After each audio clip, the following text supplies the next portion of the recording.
Good morning student, मैं सुनील सैनी आप सभी का अपने YouTube चैनल पर हार्दिक स्वागत करता हूं। हमारा 12th क्लास का फर्स्ट चैप्टर चल रहा है विद्युत क्षेत्र, जिसके हम कई टॉपिक स्टडी कर चुके हैं। आगे टॉपिक पढ़ते हैं हम विद्युतदर्शी यानी इलेक्ट्रोस्कोप। देखो विद्युतदर्शी क्या है या इलेक्ट्रोस्कोप क्या है? एक उपकरण है। विद्युतदर्शी एक क्या है? उपकरण, जिसकी सहायता से क्या करते हैं हम आवेश के मान और उसकी प्रकृति ज्ञात करते हैं। यानी ऐसा उपकरण है जिसकी सहायता से हम आवेश के मान और उसकी प्रकृति ज्ञात करते हैं, उसे क्या कहते हैं? विद्युतदर्शी कहते हैं।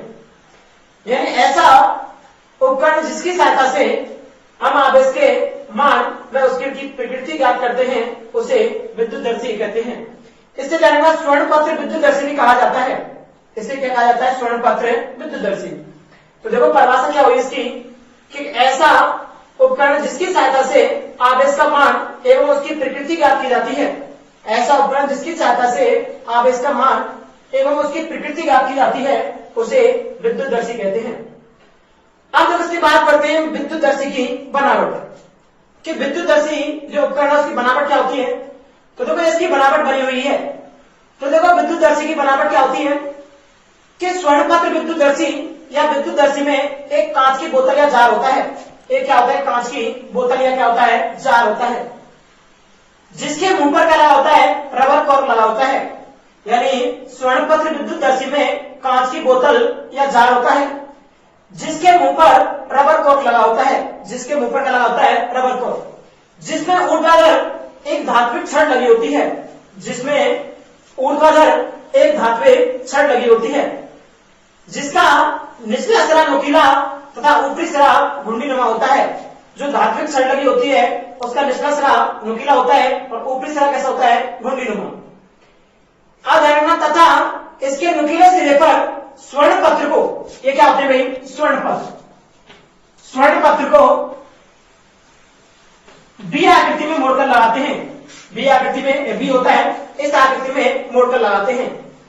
तो ये स्वर्णपत्र विद्युतदर्शी की बनावट है कि स्वर्णपत्र विद्युतदर्शी में एक कांच की बोतल या जार होता है। हमने कहा स्वर्णपत्र विद्युतदर्शी में एक कांच की बोतल या जार होता है। एक कांच की बोतल या जार रखी है, जिसके मुंह पर रबर कॉर्क लगा होता है। यानी जिसके मुंह पर क्या लगा होता है? रबर कॉर्क, तथा जिसमें ऊर्ध्वाधर एक धात्विक छड़ लगी होती है, जिसका ऊपरी सिरा घुंडीनुमा तथा निचला सिरा नुकीला होता है, तथा जिसके नुकीले सिरे पर स्वर्णपत्र को बी आकृति में मोड़कर लगाते हैं।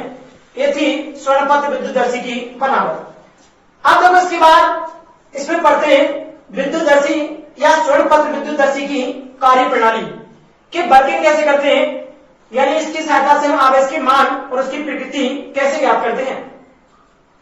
तो इसमें क्या करते हैं? एक आवेशित छड़ लेते हैं, जैसे कि हमने कलर किया पर धनावेशित छड़, कि जब किसी धनावेशित छड़ को धात्विक छड़ के घुंडीनुमा सिरे से संपर्क कराते हैं। हमने कहा कि जब किसी धनावेशित छड़ को धात्विक छड़ के घुंडीनुमा सिरे से संपर्क कराते हैं, तो चालन विधि के कारण, हम पढ़ चुके हैं चालन विधि और संपर्क विधि, उसके कारण समान धनायन किस पर आ जाता है? धात्विक छड़ पर आ जाता है। यानी धात्विक छड़ पर भी कैसा आवेश आ जाता है? धनावेश आ जाता है। हमने पहला पढ़ा था संपर्क स्पर्श या चालन विधि। उसके अंदर क्या होता है कि जब किसी आवेशित छड़ को किसी अनावेशित छड़ से संपर्क कराते हैं तो उस पर समान प्रकृति का आवेश उत्पन्न हो जाता है। उसे हम क्या कहते हैं? चालन विधि कहते हैं।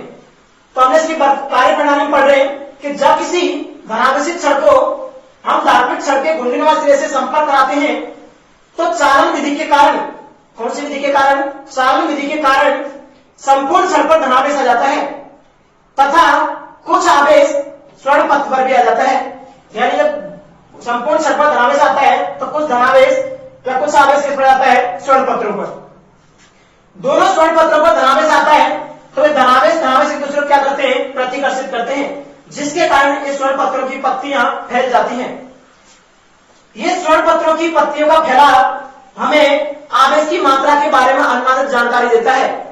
ये स्वर्णपत्र का फैलाव हमें क्या करता है? आवेश के मान के बारे में अनुमानित जानकारी देता है। कैसे? कि यदि पत्तियों का फैलाव अधिक होता है तो आवेश का मान अधिक होता है, और यदि पत्तियों का फैलाव कम होता है तो आवेश का मान कैसे होता है, कम होता है।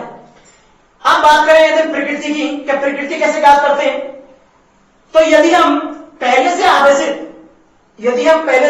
आवेशित स्वर्णपत्र विद्युतदर्शी के पास में कोई आवेशित छड़ लेकर आते हैं, यानी हमने कहा कि यदि पहले से आवेशित स्वर्णपत्र विद्युतदर्शी के पास या उसके संपर्क में एक आवेशित क्या लेकर आते हैं, हम छड़ लेकर आते हैं या कोई आवेशित वस्तु लेकर आते हैं, और यदि उसकी प्रकृति स्वर्णपत्र विद्युतदर्शी पर आवेश के मान के समान है, यानी जो वस्तु लेकर आते हैं यदि उस पर तथा स्वर्णपत्र विद्युतदर्शी पर आवेश की प्रकृति समान होती है तो पत्तियों का फैलाव क्या होता है, अधिक हो जाता है, और यदि वस्तु पर आवेश की प्रकृति विपरीत होती है तो पत्तियों का फैलाव क्या होता है, कम हो जाता है।